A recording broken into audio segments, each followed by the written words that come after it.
I'd like to start, if I might, on a more personal level. Why did you enter politics? Alexa McDonough. Alexa McDonough. Alexa McDonough. Alexa McDonough. Alexa McDonough. Alexa McDonough. Alexa McDonough. Alexa McDonough. Alexa McDonough. In February 1985, it was very snowy.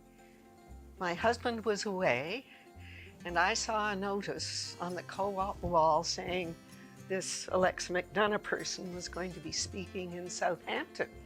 And if my husband had been home, I don't think I would have gone. But my feeling was, well, if he can go for a wave to Montreal for a week, the least I can do is go and hear this person. And I was so impressed with the way she could come into this small, very conservative community, talk very frankly about her values without offending anybody. The only way I can describe it is that it was like straying too close to the mouth of a giant vacuum cleaner. She changed my life.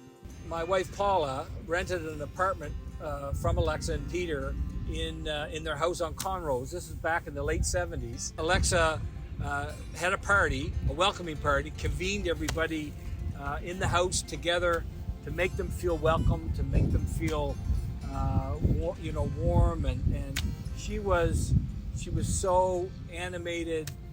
She made you feel so comfortable. I'll never forget that. I was lucky and got a job in the NDP caucus office. I was 31 years old. It was a different time in politics then. There were 3 members in the caucus. Alexa was the leader, and Robert Chisholm and John Holm. And I say it was a different time in politics. There was no email, and there was no fax machines even. I remember early on in my job traveling with Alexa on, say, a Cape Breton media tour, which meant we stopped. I drove and she talked, and we stopped at every radio station, and she met with every editorial board along the way. It was probably in the late 80s, early 90s. I had recently moved back from Toronto and was getting involved in the community again. And I was at a barbecue in Uniacke Square, and she was there with a whole bunch of other people. And I was there with another community member, and he introduced me to Alexa. He said, I think you should meet this woman, I think she would like you. And I think part of the reason that he said that, because I had started working with some young people, he introduced me to her, and we just started talking, about the community, and she was telling me who she was and a little bit about herself, and, basically just a good conversation. And she ever thought about, being in the community, what kind of work did I do, that sort of thing. And then we started discussing politics just a little bit. Well, where does one begin in sharing memories about Alexa? Her hard work and amazing leadership skills may never be matched. She showed us how that when you love and believe in social justice for all, you can make a better journey for everyone. I first met Alexa when she came to Cape Breton shortly after she was elected leader. She came to make sure Cape Bretoners knew her and understood what we stood for as New Democrats. Her determination and whole new approach to politics, especially politics in Cape Breton, was certainly an eye-opener. I met Alexa in 1979. It was during the federal election. I was a student at the University of King's College at the time. I was particularly disillusioned in politics and didn't really feel like there was a political home for me. And so I interviewed all the candidates. I literally went to all of the headquarters and talked to them all. And when I met Alexa, there was just kind of an immediate connection. She was someone that was, sincere and earnest, and, spoke to things that were important to me. So that started an association that lasted for decades. I went to law school at Dow, and I had never met my MP before anywhere that I had lived. And I was with a bunch of my friends. We started this group, the Social Activist Law Student Association, and we got an email from Alexa McDonough, the MP for Halifax. And she wrote to us and asked if she could meet with us because she wanted to hear what we had to say. And I just couldn't believe, like, you know, normally you write to your MP and you demand things and you want to meet. She wrote to us. And I remember at that meeting, I hardly said anything because I was just in awe. She valued our perspectives. She wanted to hear from us. And I felt like what we were doing had such value that she really took the time to listen and understand. And she said, I'm going to raise these issues. These are really important issues. That was an incredible thing for a student to experience. I think I met Alexa first when I worked at Dalhousie Legal Aid. And she was a relatively new leader. My impression of her was, wow, who is this really interesting person? She was friendly, open, but she was optimistic. She had an optimism about her that anything was possible, you know? And to someone who was a fairly new graduate of a social work program, I was very impressed. I thought, wow, this is somebody I would really like to know. She was always kind of a smiley person anyway, kind of a pleasant person who could give you a joke sort of in your ear about something that was happening, and that would make you smile whether you were supposed to smile or not. It was just her nature was like that, a very warm and collaborative person. After Alexa had left office here in Nova Scotia and Robert became the leader, I had decided to run in the riding of Dartmouth Cole Harbour, as it was at that time. We had a nomination meeting, and that night Alexa showed up at the nomination meeting. Her agenda at that time would have been extraordinarily busy, and I just didn't expect her to come. And I said to her, I said, gee, Alexa, I mean, I'm amazed that you come to my nomination meeting given, you know, all the things that you have to do. And she said, oh, come on. You've come to so many of my meetings. The least I can do is come to one of yours. A lot about Alexa makes me smile. I think she had a wicked sense of humor. We laughed a lot. We laughed a lot in the back rooms of politics after the boys left. And sometimes I think it's how she got through all of it, the misogyny and the mansplaining that she dealt with on a daily basis. It was her ability to laugh it out later that I think gave her the strength to keep going back at it. She was so brave. Alexa hadn't had time to have a haircut and get ready for convention. So she had flown into the Toronto airport, found a hair salon, went shopping, and there she was, totally transformed to the extent that we didn't even know who she was. Eileen and I have laughed about that so many times. You know, there's someone I miss very much as well, Eileen. Eileen and Alexa, they were a force. I was fortunate enough to take quite a few car trips with her around Nova Scotia, particularly Cape Breton, which she loved. The amazing thing that makes me smile is that we'd pass a house in the country and she would talk about the family in it. And by the time she was finished talking about that family, we'd have passed another house that she knew everything about. But it speaks to her love of people that not only did she draw people out, she really felt what they told her and she remembered it. Because some of the houses we passed, she hadn't spoken to those people in 15 years, but she knew their names, their kids' names. And I mean, that was Alexa. Canvassing with her set a whole new standard. You never skipped a house. You never neglected to find out if you met everybody of voting age in the house. and learned as much as you could about people. She understood that politics was not a 9-to-5 job. She understood that public service wasn't Monday to Friday. She worked constantly. And even when she took time, rarely, to relax, she was constantly thinking about what are all of those things that we need to be doing. We need to be doing better. We need to be building on.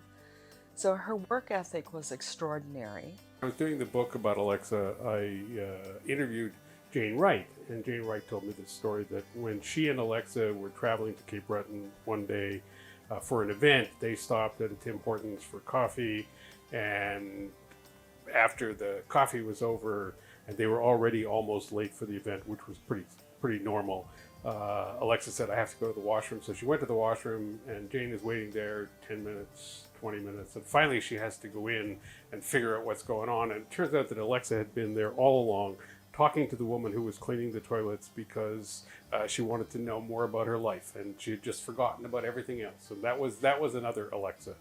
She knew who she was and why she was doing what she was doing. And her encouragement was about doing what you feel you need to do. It was the Preston community where they were just looking at encouraging Black people to run. So there was like, every party was kind of looking at that point.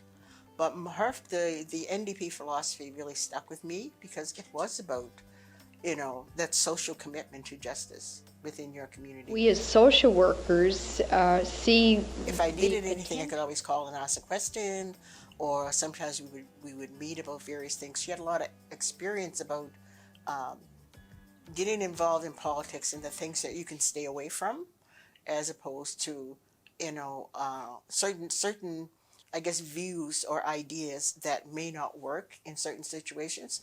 So she was always very helpful with that. The way in which she engendered loyalty from people who she came in contact with. I mean, I think I was one example of that, but there were many. She inspired a generation of people to become involved in the party. Alexa used to show us how to do it. Not only what to do, but how to do it. She worked harder than anybody. She was tireless.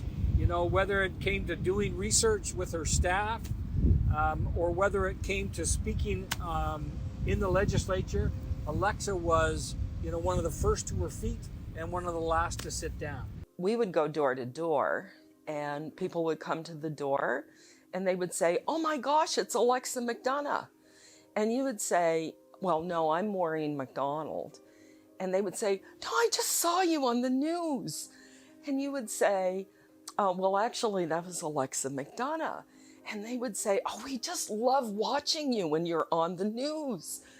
And you would say, yeah, it's great, isn't it? And finally, you would just give in and say, there's no point. People think all female politicians must be Alexa McDonough. That was the kind of fascination that people had with Alexa. Most people know that Alexa and the black felt tip pen, Sharpies, were close friends. She used to carve up those speeches like you wouldn't believe it. Right up until the time when she was ready to speak, she'd be making changes in her speech. It's hard to believe that Alexa would be nervous at all. But I think that sometimes came from the fact that she, not only nervous, but she wanted to do the best, right? She wanted to make sure that the time that she spent speaking to people was the best it could be. She was a real person to me.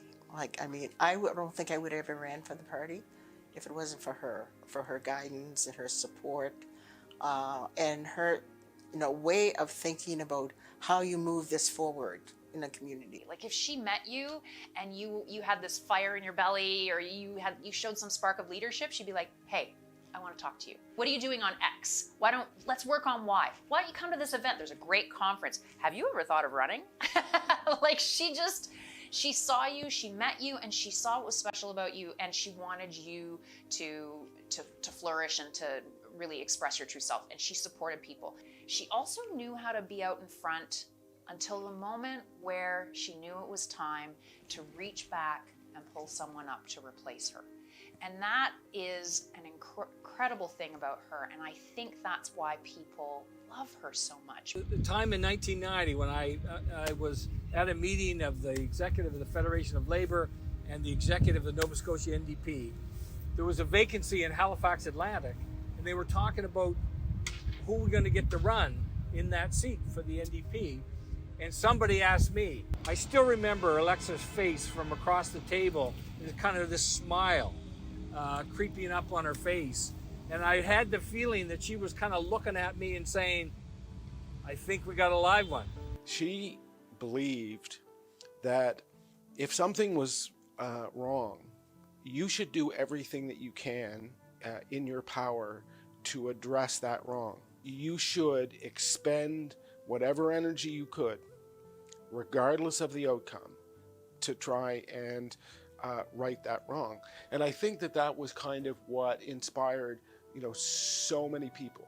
They could rely on her. They knew that when she was fighting on their behalf, it wasn't just a political issue. It was because she deeply, fundamentally cared about it. It was her ability to never judge anyone by the cover. Like, yeah, she connected and she remembered. She knew how to make people feel special. I think that was her real gift. She felt what she was doing was so important, and we've come to learn how important it was. Just so proud to have worked with her, to have had the opportunity to know her, and again, my heart and that of my wife goes out to her boys because of their loss, and to their families, and we wish them well. I just want to acknowledge Alexa's boys, Justin and Travis. What a tough year this must have been for them. And will continue to be for them. Their parents, losing both of their parents in such short order, they love those boys. I remember when being around Alexa and working with Alexa, she was so proud of them. She talked about them all the time, and she just loved to have them around. At any events that were important to her, it was they were loyal, they were caring young men. They've grown up to be such impressive human beings. They've got beautiful families, and they contribute to this world, to this community. She's so proud of them. Both Peter and Alexa would be so proud of them, and Paul and I just want to send to them and their families our heartfelt sympathies and good grace, goodwill. Yeah. Alexa was our leader, our friend, and our teacher. Our hope, I guess, now is that all the things that she taught us and all the strength that she gave us, that we will be able to carry that forth so that the legacy of this amazing woman will live on. Thank you, Alexa.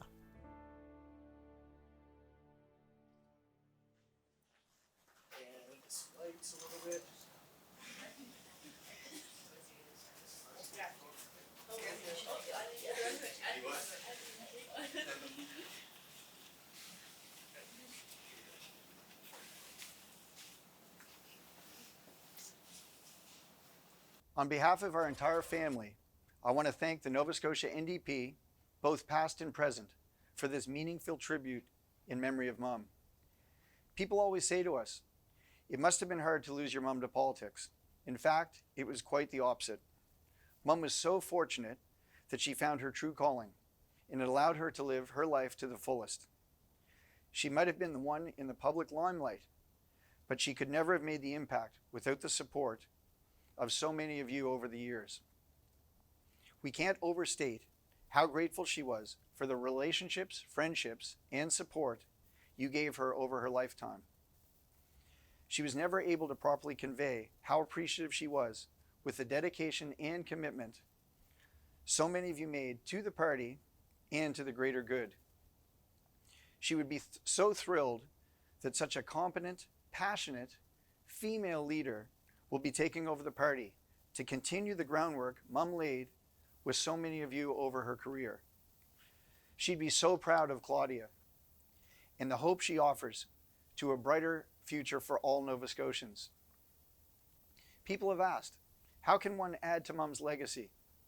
I think the answer is simple. Continue to advance the principles she and you all believe in. Social justice, caring for all people, and when in doubt, do the right thing. She would likely challenge you all today to get involved, either politically or by giving of yourself to others to make the world a better place. Enjoy your convention, and thank you very much on behalf of the McDonoughs. We're truly honored and thrilled. Thank you.